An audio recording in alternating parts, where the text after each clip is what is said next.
हाँ तो भाईओ અને બહેનો, આજે આપણે ધોતી સલવારનું કટિંગ, ડ્રાફ્ટિંગ અને સ્ટિચિંગ લઈને આવ્યો છે. તો આ રીતે આપણે પહેલાં ટ્રાયેંગલમાં બિછાવીને ખુલ્લો ભાગ આપણી બાજુ રાખીને આ રીતે આપણે કટિંગ કરવાનું છે. તો આ કટિંગમાં મેં મેજર ટેપ મૂકી છે, 25થી લંબાઈ છે. તો એમાં 3 ઇંચ માઇનસ કરીને હું 25માં એ કરીશ, કારણ કે આ છોકરી નાની છે એટલે એમાં નેફો આપણે 3 ઇંચનો લેવાનો છે. એટલે આ રીતે પછી ક્રોસ લાઇનિંગ આપીશ. ધોતીમાં હંમેશા લાઇનિંગ ક્રોસ આપવાની અહીંયાથી. તો આ રીતે આપણે લાઇનિંગ ક્રોસ આપીશું. હવે અહીંયા આપણે સીટ ઝોલાનો ભાગ છે, એટલે ઝોલામાં પણ સીટનું મૂકવાનું છે, સીટનો ત્રીજો ભાગ. તો એમાં 3 ઇંચ માઇનસ કરીને સીટનો ત્રીજો ભાગ મૂકી દઈશ. 8 તાળી 24 થાય એટલે આ રીતે. અને પછી 1.5 ઇંચ અંદર આવીને આ રીતે આપણે રાઉન્ડ શેપ આપી દઈશું. તો આ મેં આ રીતે રાઉન્ડ શેપ આપી દીધો છે, જોઈ લો.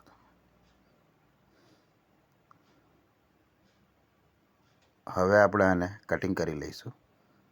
આ જ રીતનો ભાઈઓ અને બહેનો ટ્રાયેંગલ બિછાવવાનું છે, અને ટ્રાયેંગલ કહેવાય. એટલે ટ્રાયેંગલમાં પછી આ રીતે બિછાવીને આપણે આને આમ ક્રોસ કાપી નાખીશું. આપણે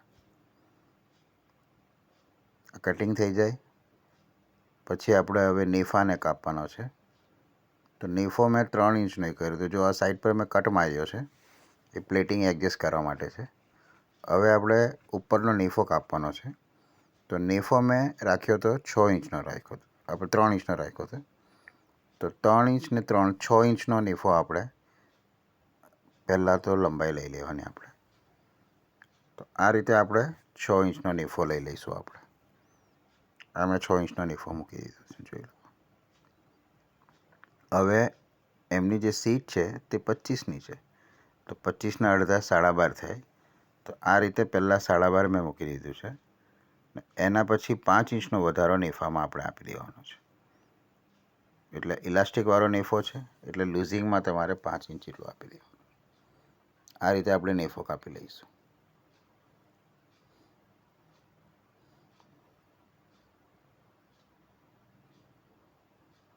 હવે આપણે સીવવાનું ચાલુ કરીશું. તો અને કઈ રીતે આપણે પહેલાં તો આ નેફાને હું એમ જ રેડી કરી લઈશ, કારણ કે નેફો કઈ રીતે આ જોઈન્ટ પણ આવશે થોડો. તો આ જોઈન્ટ મારીને પછી હવે આપણે નેફાને રેડી કરી લઈશું. તો નેફાને પહેલાં રેડી કરીને એમાં 4 કટ મારવાના છે. જો આ રીતે 4 કટ મારી દેવાના, 2 આગળ પાછળ ને 2 સાઈડના. હવે પહેલાં મેં આ 2 ભાગ ઝોલાના 2 ભાગ જોઈન્ટ કરી દઉં છું. આ રીતે જો આ રીતે 2 ભાગ આપણે ઝોલાને પહેલાં જોઈન્ટ કરી લઈએ છીએ. આ રીતે તો આ ઝોલાના 2 ભાગ છે, એને આપણે આ રીતે જોઈન્ટ કરી દીધું. જે રાઉન્ડ શેપ મેં કાપેલું છે 1.5 ઇંચ છોડીને, તેને આપણે આ રીતે કરવાનું છે. તો આ ઝોલાના 2 ભાગ મેં આ જોઈન્ટ કરી દીધા છે. હવે આપણે ઉપર સિલાઈ મારી ને સ્ટ્રેટ ચપટી લેવાની છે આપણે. તો હવે ચપટી આપણે કઈ રીતે લેવાની છે તે જોઈ લો. પહેલાં આપણે આ રીતે ચપટી લેવાની છે, જોઈ લો.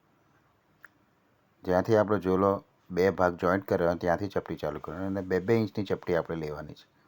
એટલે આ રીતે પહેલાં હું ચપટી લઉં છું. એટલે આ ચપટી જોઈ લેજો.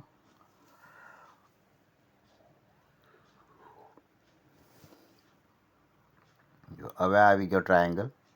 આ ટ્રાયેંગલના શેપમાં એક નાની ચપટી લઈને પછી આમ તમારે મશીન થોડું ઊંચું કરીને, મશીન જ્યારે ઊંચું કરો ત્યારે 100 અંદર જ રાખજો. પછી આ રીતે પાછું આ સાઈડ આપણે ચપટી લઈ લઈશું. હવે આપણે આ ચપટીઓ બધી સેટ કરીશું. આ રીતે મેં ચપટી બધી લઈ લીધી છે.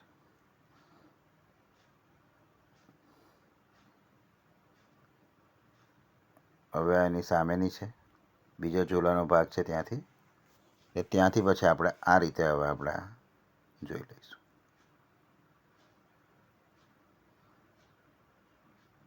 હવે આપણે પાછો આ સાઈડ પણ લઈ લઈએ. તો આ રીતે આપણે જોઈન્ટ કરીશું. હવે તો પહેલાં આપણી આ ચપટી હવે લેવા ગઈ છે. આ રીતે 1-1 2-2 ઇંચ અંદર જવું જોઈએ, એટલે તમારે આ ધ્યાન આપવાનું છે. જો આ ચપટી થઈ ગઈ રેડી.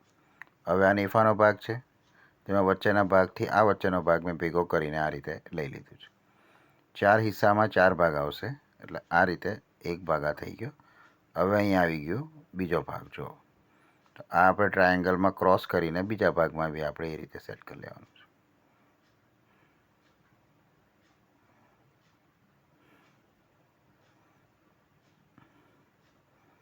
હવે આપણે ત્રીજો ભાગ છે આ, એટલે ત્રીજા ભાગમાં પણ આ રીતે આપણે ચપટી લઈ લઈશું.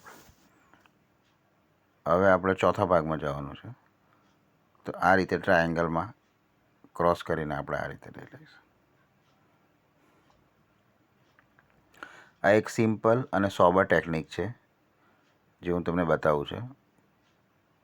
હવે તમારે નીચેના ભાગમાં 5 ઇંચ જેટલું છોડીને આ રીતે આપણે સિલાઈ મારવાની છે. આ બોટમમાં પગ પેસે એટલા માટે 5 ઇંચ જેટલું તમારે એડજસ્ટમેન્ટ કરવાનું છે કે ભાઈ તમારે કેટલું જોઈએ છે એટલું એડજસ્ટમેન્ટ કરીને આપણે આ રીતે આપણે સિલાઈ મારી દેવાની છે.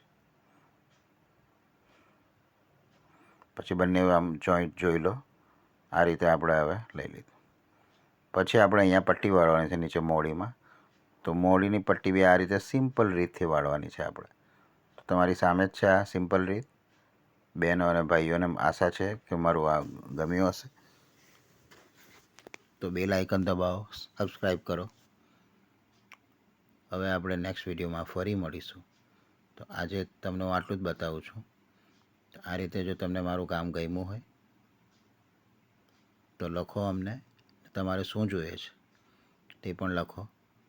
અમને આશા છે કે અમે તમને પહોંચાડીશું તમારે જે કામ જોઈતું હોય, જે તમારે એ કરવું હોય.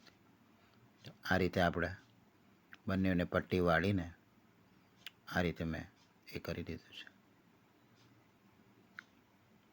તમારો ખૂબ ખૂબ આભાર.